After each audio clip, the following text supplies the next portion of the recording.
Hey guys, check out this sweet SCRT TV Magnavox. I love how it crackles and pops like that. Just want to like flip it on its side and play some old school shoot 'em ups. So we're here watching a vanilla flavor coffee creamer commercial, but we're also here in Park City, Utah, which is actually where Sundance Film Festival happens, not Sundance Resort, which is somewhere over there. People hanging out with Robert Redford, skiing or something. Today is day 2 of Sundance, actually. Day 1 is over. Saw 2 films, Wish You Were Here and Hello, I Must Be Going. 2 kind of titles I'm not fond of, but I did really like Wish You Were Here. Great film. What it is, it's an Australian debut. Don't have filmmaker names here, have no internet, so you gotta look this stuff up if you're interested. But it's an Australian debut, Australian cast. Stars the guy who was in Animal Kingdom, although I don't really remember him in Animal Kingdom. I love that film. And I'd say this is as good as Animal Kingdom, or close to. And like I said, I love that film. This is kind of like a vacation story, gone to hell.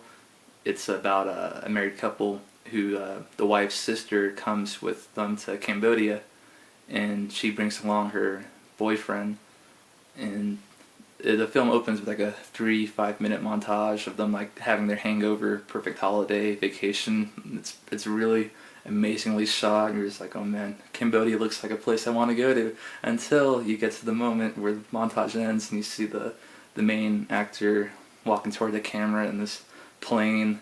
There's like fires going on, and it's just like a desolate, crummy looking place, and he's scarred and he doesn't have a shirt on. You're like, oh man, something not good happened. Okay, I don't want to be in Cambodia anymore. And then the film jumps to the present in Sydney, Australia, where the married couple are placing a missing persons request, or file, I guess you don't make a request, for the boyfriend who disappeared mysteriously. And then the film kind of goes between the past in Cambodia, what happened during the vacation, the small details in the relationships there, and then we see the present where the husband he's like a boat repairman.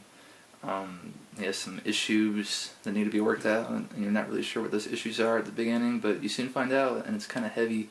The film starts off really light, really fun, as you see their family life, and by the end it's a intense film that, by the note it ends on, your heart's like beating. It's pretty intense. And I really, there's nothing this film does that I haven't seen done before. There's nothing really quite as original or quite as visionary as Animal Kingdom, but at the same time, just the performances, the editing, the filmmaking, the cinematography, oh my god, the acting, just an incredibly solid film. I mean, you were so drawn into that story when you're watching it, but the thing is, when it ends, and you have all the information you need, you kind of look back at the characters' actions, and you kind of think, like, does that make sense? Like, why did they wait to do that? And you kind of just second guess, so it'd be interesting to see it again and see if that takes away from the overall film. But, I mean, when you're in it, you're really in it, and there's some scenes that kind of take away from the overall momentum, but overall, it's just a great film. It's what I think is a perfect Sundance film, where it's pure craft, just the strength of the performances, and it's not really going on anybody that's a Hollywood favorite. They're all unknowns pretty much, so that's cool. And on the other spectrum is Hello, I Must Be Going, which is everything I don't like about Sundance. It's a quirky indie comedy with a really obnoxiously twee soundtrack and a really unlikable, downtrodden actress, and a really cliche story with really lame gags. And this is a film that not only has someone throwing up, has someone choking, and it has repeatedly use of fuck as a joke. Like, oh, she said fuck, that's really funny. It feels like this movie could have came out like in 1992, and not in a good way. The main problem with this film, I mean, other than it's just kind of really kind of not shot really well, not really acted very well. The way the actress, you know, she kind of panders to the camera with these silly faces. Like, I could see the director behind the camera giving the thumbs up, like, you know, that's the face we want. But, you know, it just doesn't translate to a believable performance. You know, another thing I just don't like I'm so sick of seeing these stories about, like, Greenberg. You know, I like Greenberg. That was an original take on this story that this film is, which is, you know, 20-something-year-old lost in the suburbs with her bratty mom, you know, her selfish mom, and, you know, she doesn't know what she wants to do with her life, and she meets a 19-year-old boy, and then it's like Harold Ahmad, like, oh, she shouldn't have this relationship, and it's weird, and it's about finding your true self, but none of it's really delivered with any heart, and I thought it was funny. There's just one scene halfway through the film where she's, because the problem is she's a divorcee, and she's trying to get over that. I guess that's the conflict there. She's hooked up with another divorce. Like, do you call males divorcees? I guess divorcer, maybe. I don't know. And anyway, they go on this date with this guy, a familiar face. I'm not sure who the actor is, but definitely recognize him. And all he talks about is how much he loves fish, and that's the joke. It's like, oh, he loves fish. That's kind of goofy. And I just was thinking the whole time, like, I'd rather see a film about that guy, because at least he's passionate about something. There's no reason to cheer for the main actress. She's just this character, you know, personality-less, you know, whiny, you know, no, not a good film. This is a film that you're not gonna hear about. It's gonna come on Netflix streaming 2 years from now, and maybe you're gonna come home at midnight one night, and you're gonna, like, put it on, and you're gonna wake up half an hour later with a half-eaten pizza on your stomach, and you're gonna think, oh God, what am I doing with my life?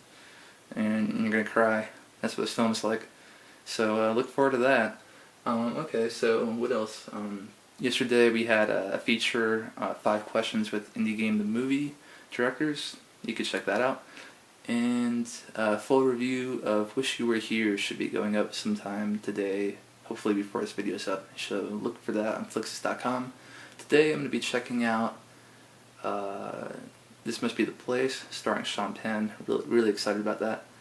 And Celeste and Jesse Forever, which I have no idea what to expect out of that. That's Andy Samberg, Elijah Wood, Emma Roberts, some sort of romantic comedy. Like, I have no idea what it's about, so that's an interesting cast. So hopefully it'll be good. Then at midnight I'm going to see About a Pink Sky, which is a Japanese film about a girl who finds a wallet full of money. I'm kind of a fan of the stories. It's always fun to see how they play out, so I'm looking forward to that. And yeah, then I'll be back tomorrow to tell you how this went. Alright, thanks for hanging out with me here in Park City, Utah, checking out my sweet-ass Magnavox, you know. If you want any advice on where to buy some awesome Magnavoxes, just email me at Allistair@flixist.com. Alright, thanks guys. Bye.